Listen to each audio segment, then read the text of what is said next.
I think this is an excellent way to kind of force the knowledge out of what people do. I mean, by putting together a TEDx conference, I think it requires that you really look at yourself in very different ways, and it's amazing what you'll see when you look closely.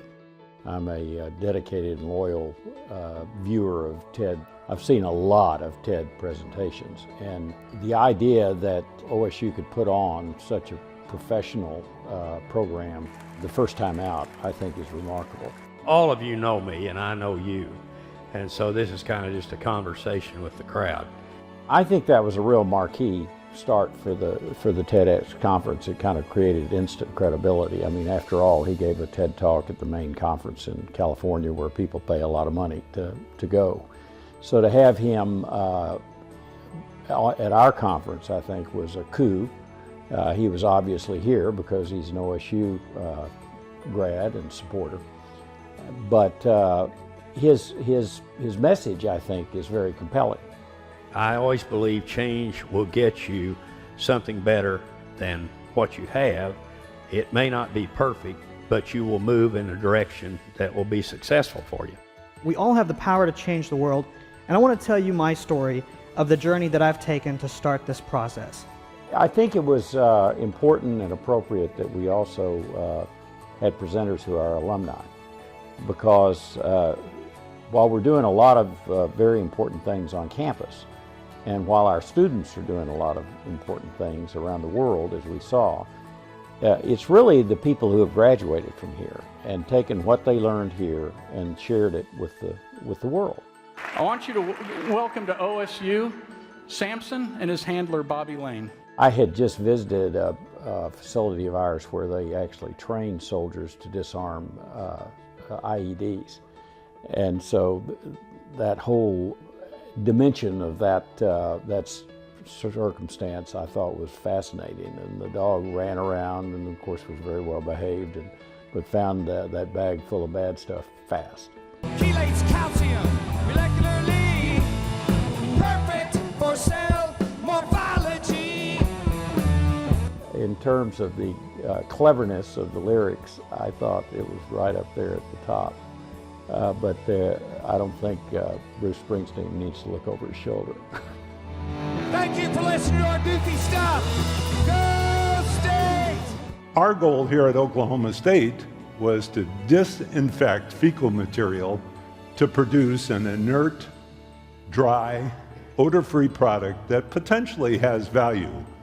Now, I get a lot of jokes about this, obviously.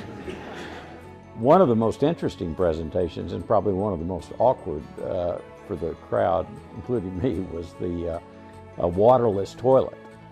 But if you could bring to sub-Saharan Africa and other undeveloped areas of the world that kind of hygiene that enables them to progress and not be restricted and held back by disease and the like, it really does change the world.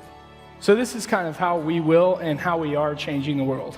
If we fight hard enough and we dig deep enough and we truly invest in people, that's when the solutions are really going to come to be. We're trying to create ethical leaders that will be leaders and servers in their communities and their states and the world.